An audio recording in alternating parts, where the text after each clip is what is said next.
आप सभी को जय हिंद, नमस्कार, राम राम। मेरा नाम है सौरभ सिंह चौहान और मैं अपने इस यूट्यूब चैनल एकेडमिक्स में आपका स्वागत करता हूं। हम पढ़ रहे हैं यहाँ पर क्लास 10th की मैथमेटिक्स और क्लास 10th की मैथमेटिक्स में जो टॉपिक हम कर रहे हैं इस समय उसका नाम है सरफेस एरियाज एंड वॉल्यूम्स, यानी कि पृष्ठीय क्षेत्रफल और आयतन।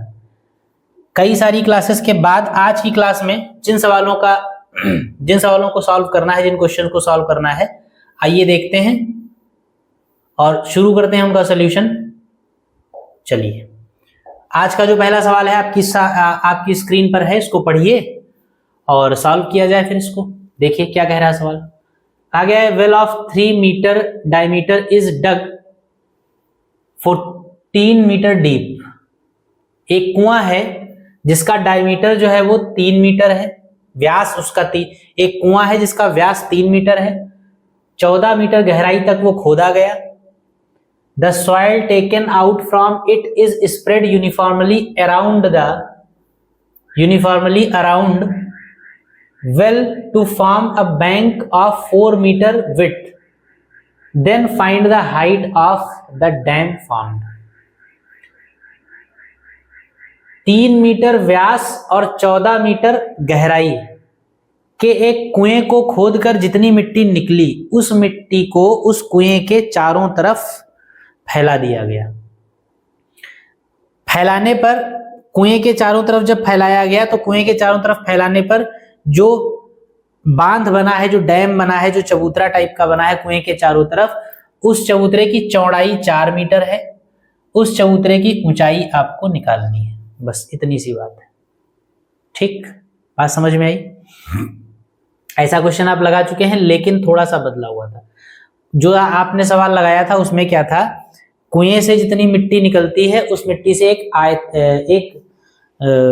क्यूबॉइड शेप का, यानी कि घनाभ के आकार का एक चबूतरा बनाया गया था, प्लेटफॉर्म बनाया गया था, उसकी ऊंचाई निकालनी थी। लेकिन यहाँ पर मिट्टी कुएं के चारों तरफ ही फैला दी गई। तो जब मिट्टी चारों तरफ ही कुएं के फैला दी गई है तो आइए देखिए किस तरीके से बात बनेगी। देखिए कुछ ऐसा फिगर बनेगा, अगर समझने की कोशिश करिए। ये क्या हुआ,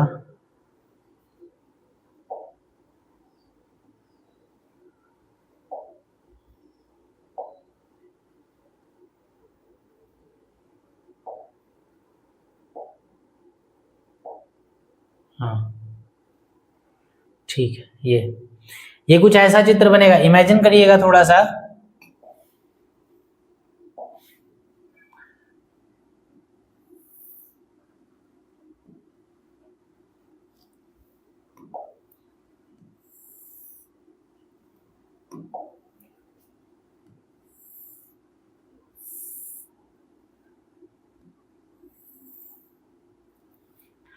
मान लीजिए ये कुआं खोदा गया,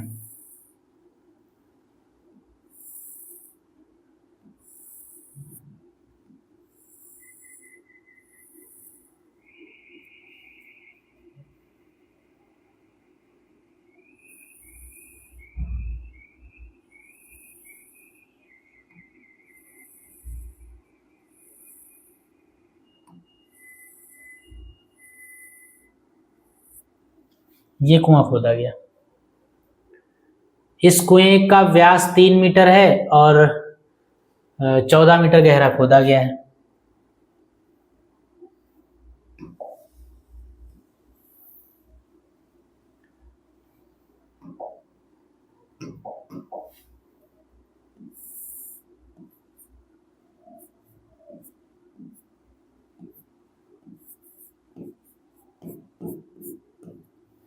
और 14 मीटर गहरा है ये।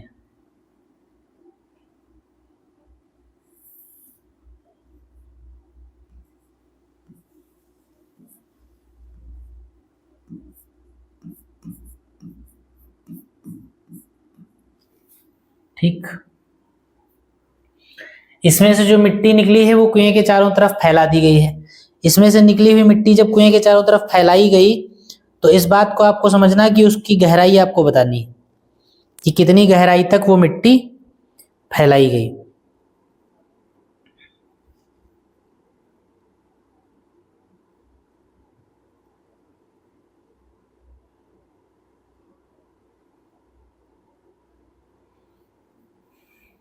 चलिए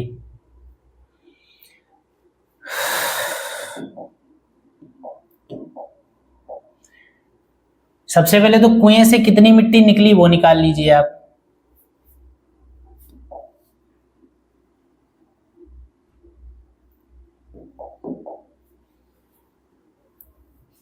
कुएं का जितना आयतन होगा कुएं के अंदर से उतनी मिट्टी निकलेगी।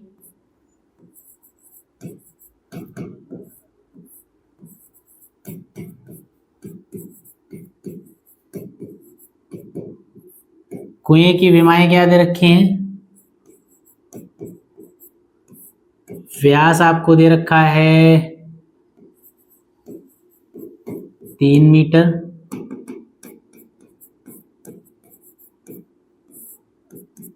इसलिए त्रिज्या हो जाएगी 3/2 मीटर।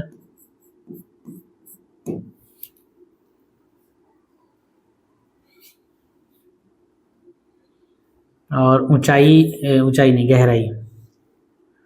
गहराई जो दे रखी है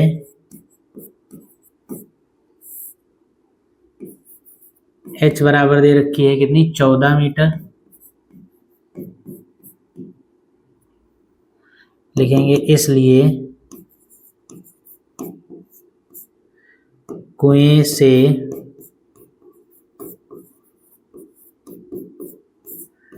निकली मिट्टी का आयतन, कुएं को जब खुदाई की जाएगी तो कुएं से टोटल कितनी मिट्टी निकलेगी? जितना कुएं का आयतन होगा। कितनी निकलेगी? बराबर कुएं का आयतन। और कुएं का आयतन क्या होता है? πr²h, क्योंकि सिलेंडर है। पाई का मतलब 22/7, r का मतलब 3/2 का स्क्वायर, 3/2 गुणे 3/2, और h का मतलब 14।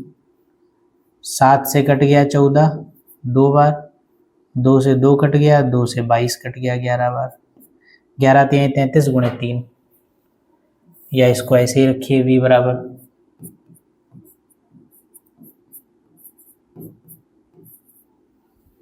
11 गुणे 3 गुणे 3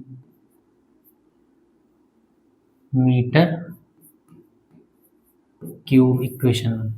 कुएं का टोटल आयतन हमको निकाला मिल गया, यानी कि कुएं से निकली हुई मिट्टी का आयतन हमको पता चल गया। अब ये मिट्टी कुएं के चारों तरफ फैला दी गई। अब कुएं के चारों तरफ जब फैलाई गई तो कुएं, ये तो कुआं तो जमीन के अंदर है, कुएं के चारों तरफ फैलाई गई तो इस तरीके से फैलाई गई होगी। कुएं के चारों तरफ जब फैलाई जाएगी तो इस तरीके से कुएं के चारों तरफ वो शेप बनाएगी। होगा ऐसा कि नहीं होगा? ये जो मिट्टी फैलाई जाएगी ऐसी ही तो होगी। ये कुएं के चारों तरफ फैल गई मिट्टी, ठीक है। कुएं के चारों तरफ मिट्टी फैला दी गई। कुएं के चारों तरफ जब मिट्टी फैलाई गई है तो ये कुआं है, आप देखिए अंदर वाला ये क्या जगह है? ये आपका कुआं है। कुएं के चारों तरफ जब मिट्टी फैलाई गई है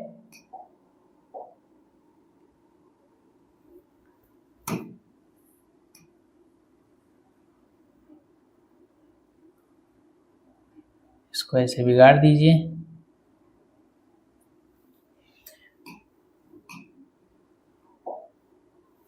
कुएं के चारों तरफ जब मिट्टी फैलाई गई है तो जो चौड़ाई है मिट्टी के फैलने की, वो चौड़ाई आपको दे रखी है 4 मीटर।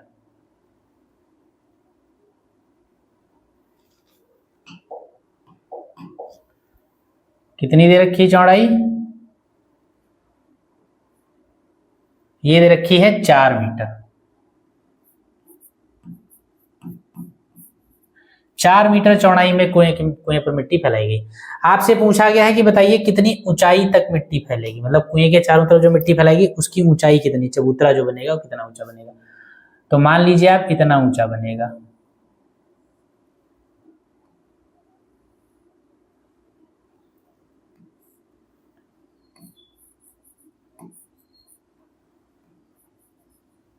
ठीक, भाई कुएं के चारों तरफ इतनी ऊंचाई तक मिट्टी मान लिया हमने फैलाई गई। तो कुएं के चारों तरफ इतनी ऊंचाई तक जब मिट्टी फैलाई जाएगी, तो अब इस कुएं को इमेजिन करिए, ये कोई कुआं खुदा हुआ है, उसके चारों तरफ मिट्टी फैली हुई है और मिट्टी जो है वो h गहरा मतलब h ऊंचाई तक, h ऊंचाई का ऐसे चबूतरा बना रही है कुएं के चारों तरफ। तो h ऊंचाई का जो चबूतरा होगा वो भी तो कुएं के शेप का ही होगा, मतलब कुएं के आकार का ही, तो कुएं के चारों तरफ जब फैली तो कुएं के आकार का ही होगा। और जब कुएं के आकार का होगा तो इसको आप ध्यान से देखिए, तो अंदर जो कुआं है वो भी एक बेलन है, और अगर कुएं को मिट्टी के साथ ले लीजिए तो वो भी एक बेलन है। भाई जैसे इस तरीके से जब कोई एक बर्तन आपके सामने ऐसे बना हुआ है बेलनाकार, और उस बर्तन की कुछ मोटाई है, तो मोटाई में जो बर्तन के अंदर वाली सतह है वो भी बेलनाकार है, और मोटाई को ऐड कर लीजिए अगर, तो बाहर बाहर लेंगे तो वो भी एक बेलन है। तो कुल मिला के क्या है, दो बेलन है, एक अंदर एक बाहर, एक छोटा एक बड़ा। अब अंदर वाले बेलन और बाहर वाले बेलन के बीच में जितना मटेरियल है, अगर उस मटेरियल वो कितना मटेरियल है वो निकालना हो तो आप क्या करेंगे, बाहर वाले बेलन का आयतन निकाल लीजिए और फिर माइनस अंदर वाले बेलन का आयतन निकाल लीजिए। बाहर वाले बेलन में से अंदर वाले बेलन के आयतन को घटा दीजिए, तो बीच में जो पट्टी बचेगी उसी पट्टी का आयतन तो आ जाएगा। वो हम कर सकते हैं यहाँ पर देखिए दो बेलन आपको दिख रहे हैं। एक बेलन वो जो कुआं है जिसकी त्रिज्या 3/2 मीटर है, और एक बेलन वो जिसको कुएं में अगर मिला लीजिए, कुएं और मिट्टी को अगर एक साथ मिलाकर ले लीजिए तो एक और बड़ा सा बेलन बन जाएगा, बाहरी बेलन वो बन जाएगा। इस पूरे के आयतन में से अगर ये वाला आयतन आप घटा दीजिए, इस पूरे बड़े बेलन का आयतन में से अगर ये वाला आयतन आप माइनस कर दीजिए, तो इसमें से आपको इस वाले एरिया का आयतन मिल जाएगा। और ये एरिया, इस एरिया का अगर आयतन मिल गया तो ये एरिया क्या है, ये टोटल मिट्टी है जितनी आपने फैलाई है, यानी उस मिट्टी का आयतन मिल जाएगा। और मिट्टी का आयतन जब आपको मिल जाएगा तब आप क्या करेंगे, मिट्टी का आयतन आप पहले भी निकाल चुके हैं, तो जो मिट्टी का आयतन यहां से मिलेगा उसको आप जो आयतन आपने निकाला उसके बराबर कर देंगे। बात समझे? अगर h ऊंचाई तक मिट्टी फैली है तो h ऊंचाई का एक बेलन ही तो बनेगा कुएं के चारों तरफ, और कुएं के चारों तरफ जो h ऊंचाई का बेलन बनेगा वो बाहर बाहर एक बेलन बनेगा, और अंदर अंदर अगर कुएं की बात करें तो वो कुआं भी तो बेलन ही है। तो यानी बाहर वाले बेलन में से मिट्टी के साथ कुएं को अगर मिला लीजिए तो बाहर बाहर जो बेलन बनेगा उसका आयतन निकाल लीजिए, फिर मिट्टी के बिना अंदर वाले कुएं के इतनी ही ऊंचाई का केवल आयतन निकाल लीजिए। इस आयतन में से ये वाला आयतन अगर आप घटा देंगे तो आपको इस मिट्टी का आयतन मिल जाएगा। इस मिट्टी के आयतन को आप इस मिट्टी के आयतन के बराबर कर देंगे तो जो आपको चाहिए वो मिल जाएगा। ठीक, इस तरीके से आप सवाल को लगाएंगे। आई होप समझ में आया होगा आपको। तो चलिए हम लोग चलते हैं आगे और शुरू करते हैं अपना सॉल्यूशन। क्या करेंगे, लिखेंगे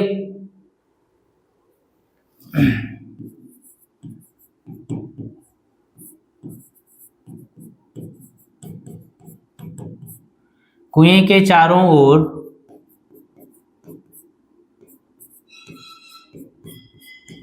चार मीटर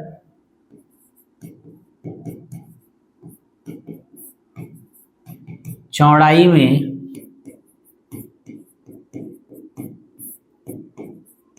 मिट्टी को बिछाने से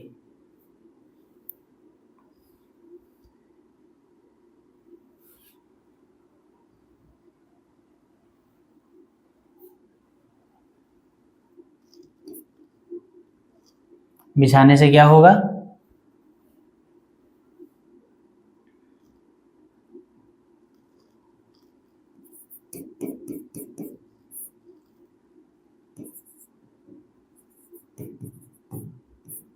प्राप्त ऊंचाई यदि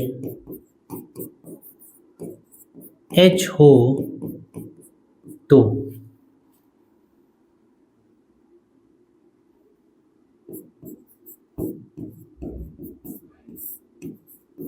मिट्टी का आयतन बराबर कितना होगा,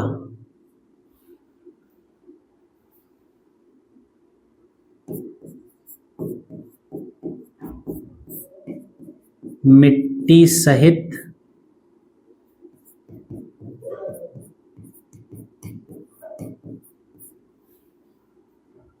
बने बेलन का आयतन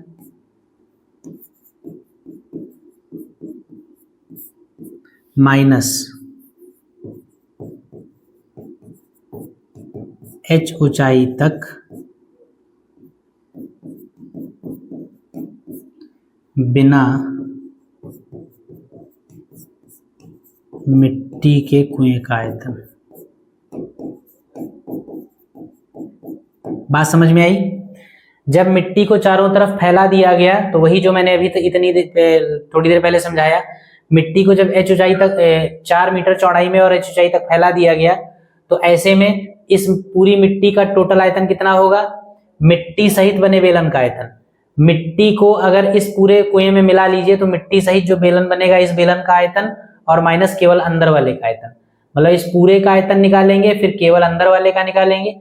पूरे में से जब ये अंदर वाला माइनस कर देंगे तो बस यही बचेगा केवल, और ये क्या है आपकी मिट्टी। मिट्टी सहित बने बेलन का आयतन कितना हो जाएगा? मिट्टी सहित बने बेलन का आयतन के लिए फॉर्मूला लगेगा पाई और बड़ी वाली त्रिज्या r²h। ठीक है, इसको आप मान लीजिए कैपिटल R और इसको मान लीजिए स्मॉल r, मतलब केवल कुएं की त्रिज्या स्मॉल r और पूरी त्रिज्या कैपिटल R। पाई r² माइनस पाई r²h। पाई ले लीजिए कॉमन, h ले लीजिए कॉमन, r² का मतलब capital R² minus small r²। पाई बना रहेगा, h मालूम नहीं। r का मतलब कितना है? r का मतलब बड़ी त्रिज्या, बड़ी त्रिज्या का मतलब छोटी वाली, और छोटी वाली यानी कुएं की, और कुएं की कितनी है? 3/2। तो छोटी वाली यानी 3/2 और प्लस चौड़ाई यानी 4 माइनस ये आपकी छोटी वाली ही यानी 3/2 का स्क्वायर। ठीक है, आ जाइए इधर। ये आयतन मिट्टी का कितना आ जाएगा? इस आयतन को V1 कह दीजिए, इसको V2 कह दीजिए। V2 इक्वल टू आ जाएगा पाई h, और इसको अगर सॉल्व कर लें तो 4 दूनी 8, 8 3 11/2, 11/2 का स्क्वायर करेंगे तो 121/4 माइनस 3/2 का स्क्वायर करेंगे 9/4, यानी ये हो जाएगा पाई h इंटू 4 एलसीएम हो जाएगा। 121 में से 9 चला गया तो 1 चला गया, 20 बचा, 8 बचा, 112। कैंसिल हो जाएगा, 4 दूनी 8 और 4 अट्ठे 32, यानी ये हो जाएगा पाई h इंटू 28 मीटर क्यूब। ये V2 आ गया। ये भी मिट्टी का आयतन है, ये भी उसी मिट्टी का आयतन है, तो दोनों बराबर होंगे।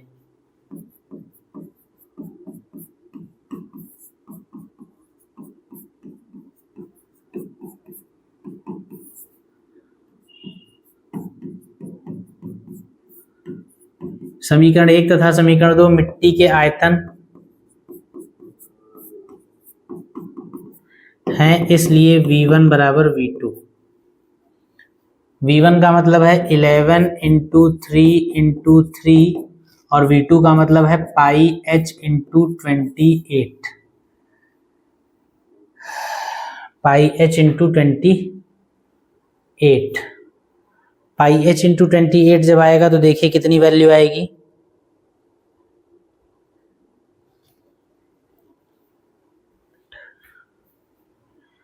हाँ वैल्यू रख दीजिए पाई की। ये h इक्वल टू हो जाएगा 11 इंटू 3 और बटे में पाई का मतलब 22 गुणे 7 और गुणे ये 28। 7 से 28 गया 4 बार, 11 से 22 गया 2 बार, 9/8 आ जाएगा।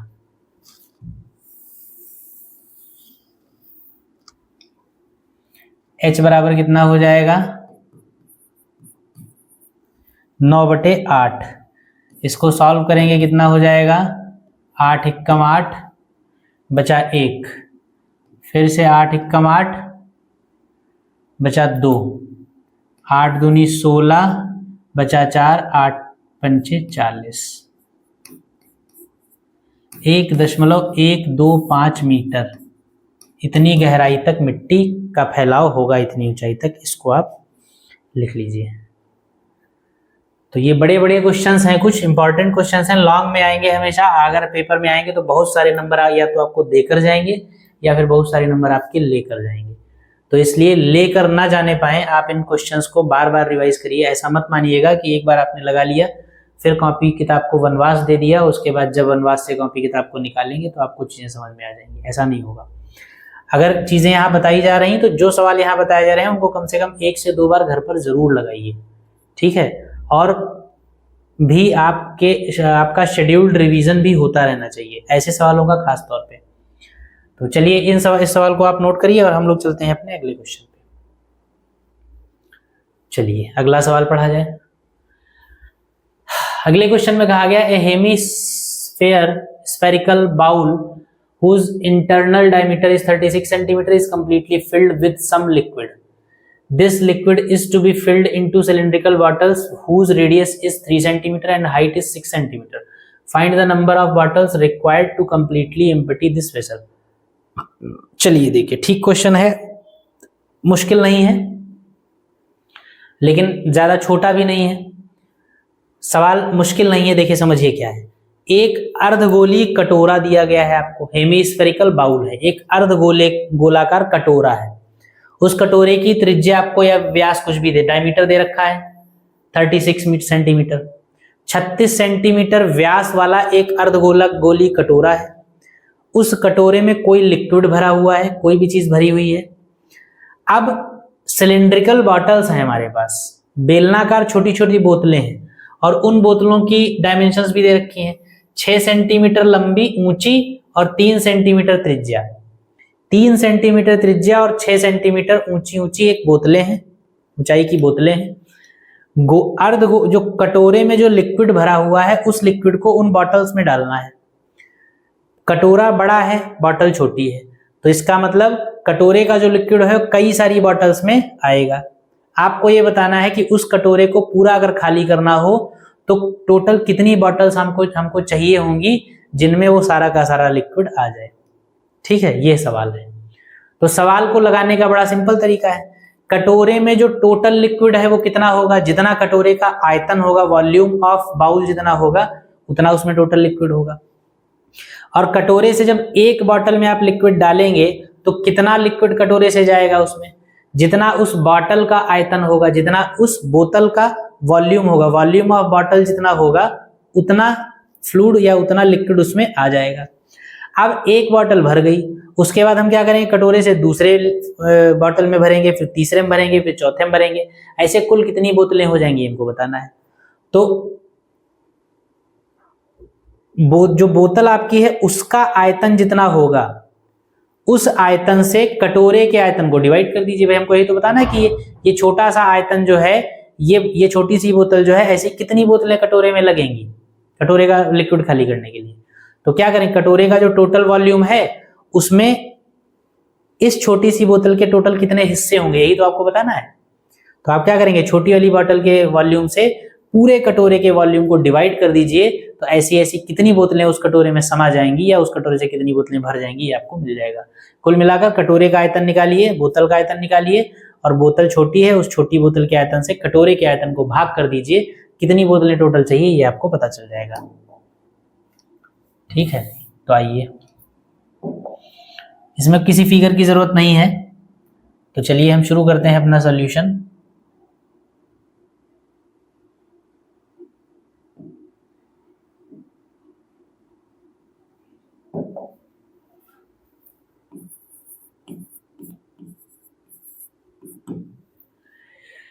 सबसे पहले कटोरे का आयतन निकाल लीजिए।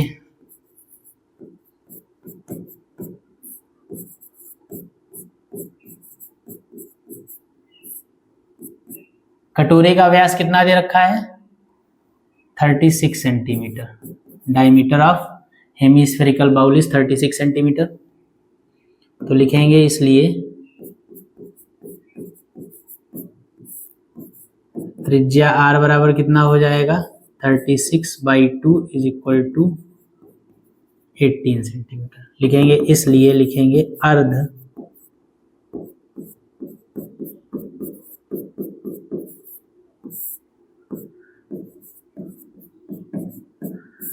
अर्धगोली कटोरे का आयतन कितना होता है? 4/3 पाई r क्यूब। ये फॉर्मूला होता है।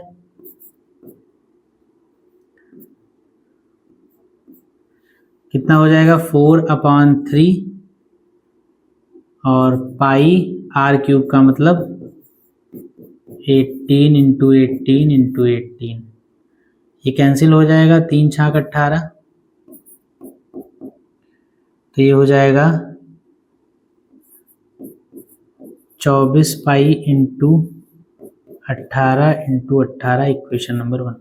कटोरे का पूरा आयतन आ गया, यानी कटोरे के अंदर कितना लिक्विड है वो हमको पता चल गया। अब जिन शीशियों में भरना है उस शीशी का आयतन निकाल लीजिए।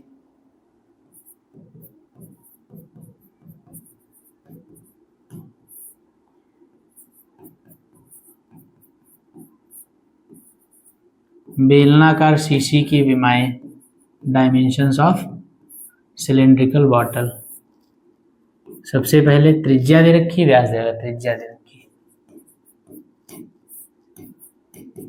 त्रिज्या इक्वल टू 3 सेंटीमीटर, ऊंचाई h इक्वल टू 6 सेंटीमीटर। इसलिए शीशी या बोतल जो भी कहा जा रहा हो,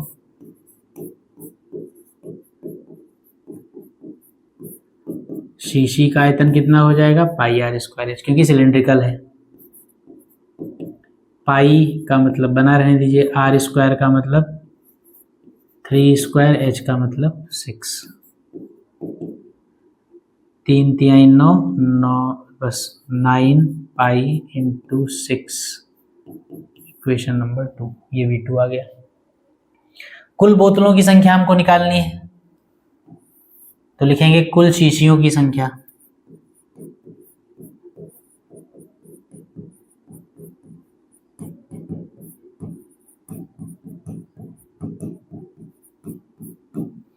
कुल शीशियों की संख्या क्या हो जाएगा?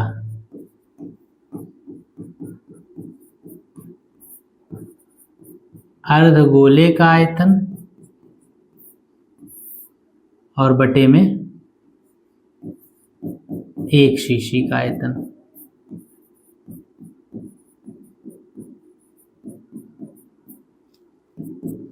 अर्धगोले का आयतन कितना है?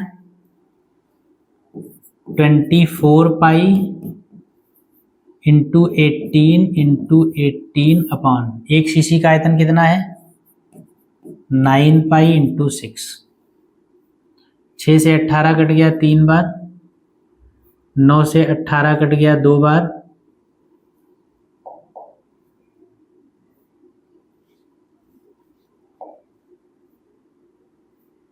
9 से 18 कट गया 2 बार, और पाई से पाई चला गया। कितना आ गया? 3 दूनी 6 और 6 का 24 से मल्टीप्लाई करेंगे तो 6 चौक 24, 6 दूनी 12 और 2 14। टोटल कितनी बोतलें या शीशियां चाहिए आपको? 144 शीशियां चाहिए, बॉटल चाहिए। ठीक, ये आसान सा क्वेश्चन था। एक अर्धगोली कटोरा था, एक शीशी में उसको भरना था, तो टोटल कितनी शीशियां लगेंगी उस अर्धगोली कटोरे को खाली करने में? तो एक शीशी के आयतन से पूरे कटोरे के आयतन को भाग कर दिए, कुल कितनी शीशियां लगेंगी ये आपको पता चल जाएगा। इसको नोट कर लीजिए, फिर हम अगले अपने क्वेश्चन पे चलते हैं।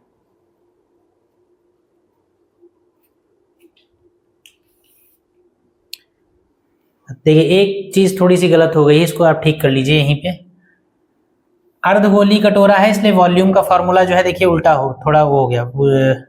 ये गोले के वॉल्यूम का फॉर्मूला हमने लगा लिया है। यहाँ पर क्या होगा, क्योंकि अर्धगोली कटोरा है ना, तो आयतन 2/3 पाई बाई क्यूब होगा, 4/3 नहीं होगा।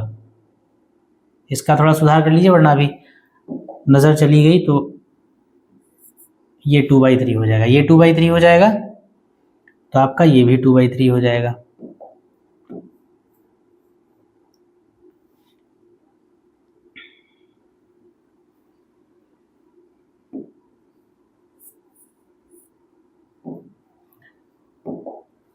ये भी 2/3 हो जाएगा, तो ये कितना हो जाएगा, 6 दूनी 12।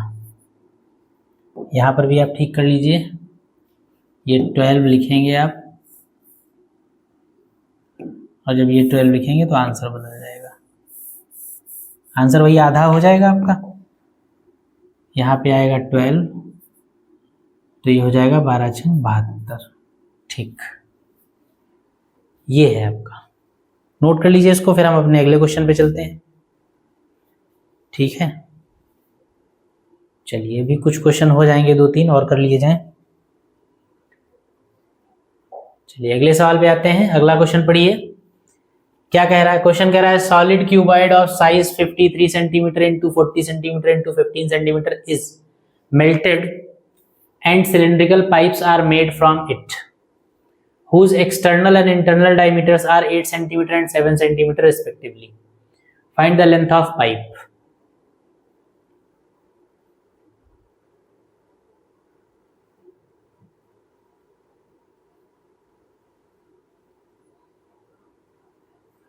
पाइप्स नहीं होगा यहाँ पर, पाइप बनाया जाता है ऐसा होना चाहिए, क्योंकि एक ही पाइप बनाया जाएगा, क्योंकि ऊंचाई सिर्फ लंबाई पूछी गई है, तो एक ही पाइप बनाया जाएगा, पाइप्स नहीं होना चाहिए।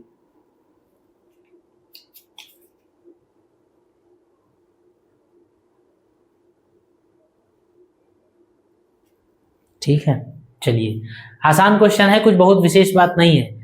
एक क्यूबॉइड यानी एक घन है, एक क्यूबॉइड है, एक घन है जिसकी डायमेंशंस दे रखी हैं, लंबाई, चौड़ाई और ऊंचाई दे रखी है। इस घन को यानी इस क्यूबॉइड को मेल्ट कराया गया, यानी कि इसको पिघलाया गया। पिघलाने से जो मटेरियल आपको मिला, उस मटेरियल से एक पाइप बनाया गया, और उस पाइप का एक्सटर्नल और इंटरनल डायमीटर दे रखा है, यानी कि वो खोखला पाइप है। ठीक है, खोखला पाइप का मतलब कैसा होता है, ऐसा।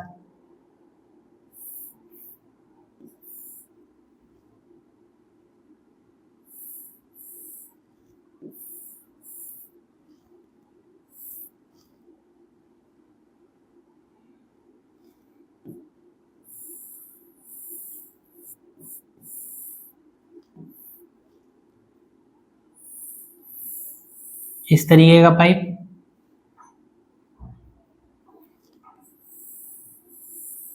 ये आपका खोखला पाइप है, इसमें ये वाला ये सॉलिड होगा,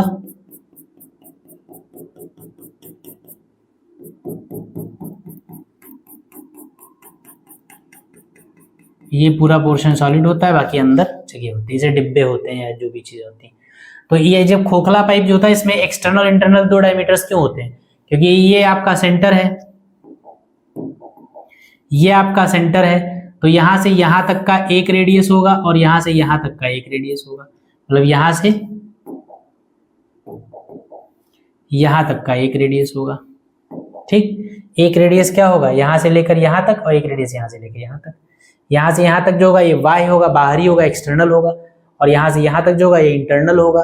तो फार्मूले में क्या फर्क आएगा, जब आपको खोखले बेलन का आयतन निकालना होगा, खोखले बेलन के आयतन का मतलब कितना मटेरियल इसमें लगा, तो मटेरियल तो यही लगा है, यही तो मटेरियल है, यही तो है मटेरियल। तो ये वॉल्यूम जब आपको निकालना होगा तो आप क्या करेंगे, पहले तो आप इस पूरे का आयतन निकालेंगे, पूरा बेलन है अपने आप में, तो इस पूरे बेलन का आयतन निकाल लेंगे। तो पूरे बेलन का आयतन क्या होगा, मान लिया बड़ा है ना, तो ये हो जाएगा πr² h, h तो सेम होगा।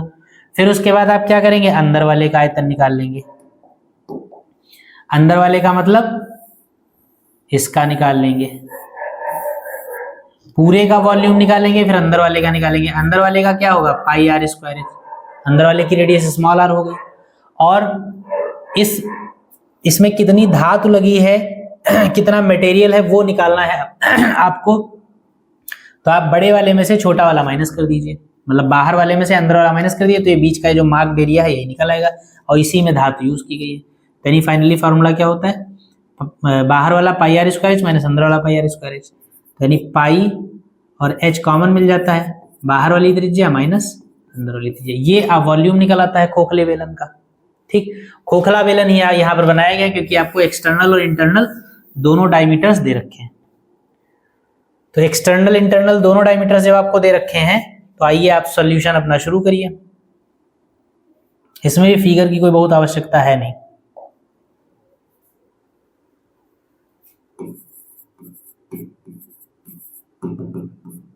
सबसे पहले घनाभ की विमाएं।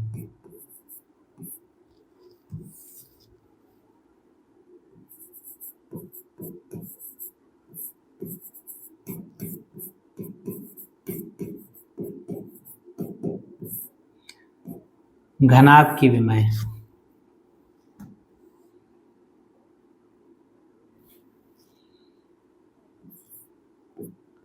L equal to 53 centimetre, B equal to 40 centimetre और H इक्वल टू 15 सेंटीमीटर। तो घनाभ का आयतन कितना हो जाएगा?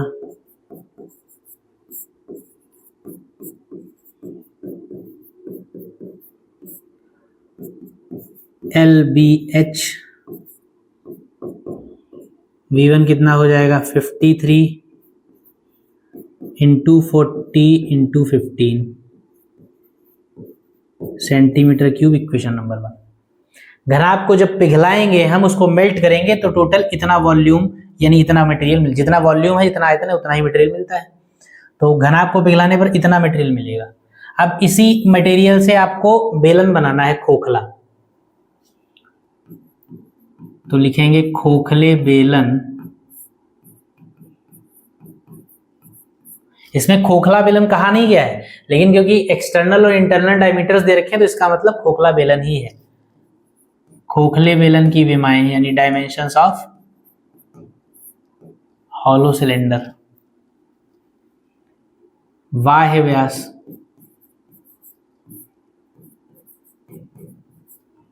एक्सटर्नल डायमीटर यानी कि बाह्य व्यास कितना दे रखा है? 8 और 7, 8 दे रखा है। इसलिए बाह्य त्रिज्या बाहरी है तो बड़ी होगी, कैपिटल आर कर लीजिए, 8/2 यानी कि 4 सेंटीमीटर। फिर आंतरिक व्यास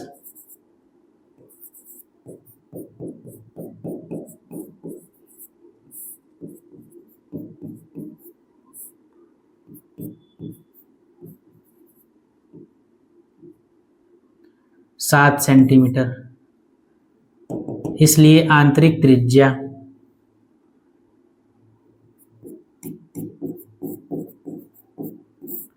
आंतरिक है, स्मॉल आर कर लीजिए, 7/2 सेंटीमीटर लिखेंगे। इसलिए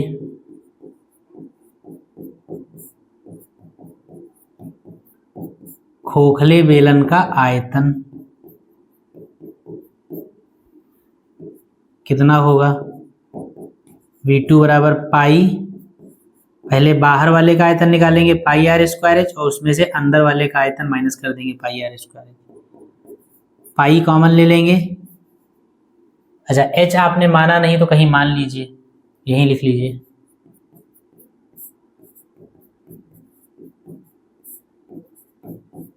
माना बेलन की ऊंचाई h है, pi h common R square minus R square. V2 बराबर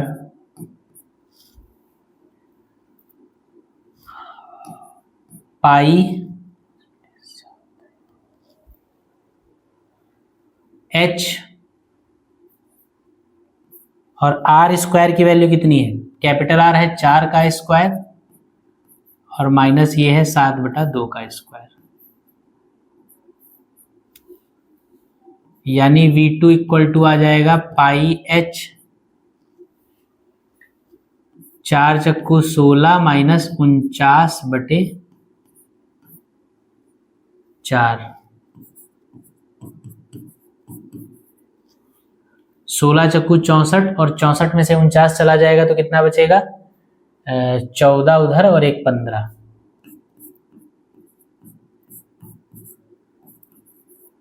सेंटीमीटर क्यूब। ये खोखले बेलन का आयतन आ गया।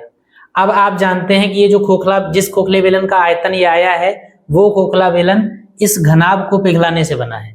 अगर घनाभ को पिघलाकर खोखला बेलन बनाया गया है तो इसका मतलब घनाभ का आयतन और खोखले बेलन का आयतन यानी क्यूबॉइड का वॉल्यूम और हॉलो सिलेंडर जो है उसका वॉल्यूम आपस में बराबर होंगे। तो लिखेंगे क्योंकि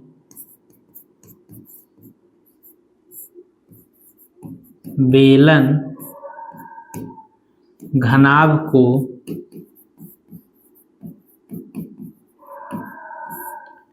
पिघला कर बना है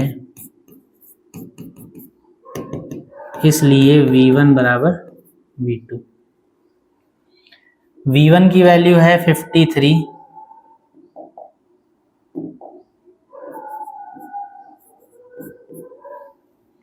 इंटू 40 इंटू 15 और V2 है पाई h इंटू 15/4।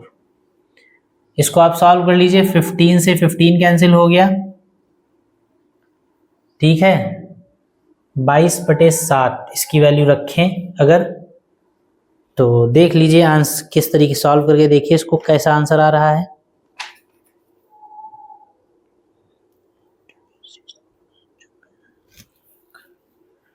चलिए तो h इक्वल टू आ जाएगा 53 इंटू 40 इंटू 4 अपॉन पाई।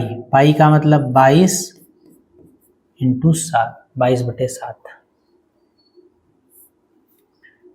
तो ये 2 11 बार कट जाएगा और ये 2 दूनी 4 हो जाएगा, ठीक है। तो कितना हो जाएगा?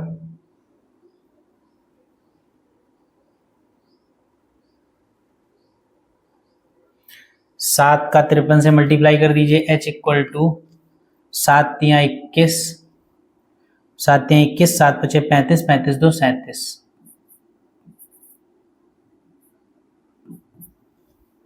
और ये हो जाएगा 4 दूनी 8 बटे में 11, यानी ये h बराबर हो जाएगा, ये एक 0 होगा, ये 8 एकम 8 होगा, 8 सते 56 होगा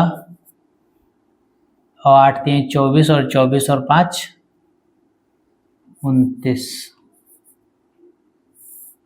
बटे 11 सेंटीमीटर। यानी h इक्वल टू कितना आ जाएगा?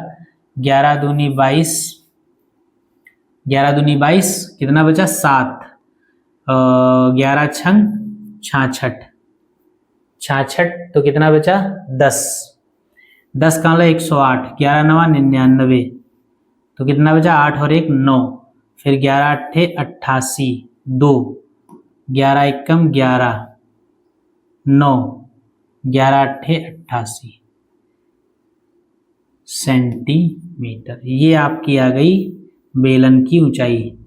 2698.18 सेंटीमीटर लंबाई का बेलन बनेगा, ठीक है। तो कैलकुलेटिव था थोड़ा सा सवाल, बाकी ऐसा कोई बहुत मुश्किल नहीं था, आसान सा क्वेश्चन था, इसको लगा लीजिए। और फिर हम चलते हैं अपने अगले सवाल पे। अगला सवाल देखिए हो पाएगा कि नहीं हो पाएगा।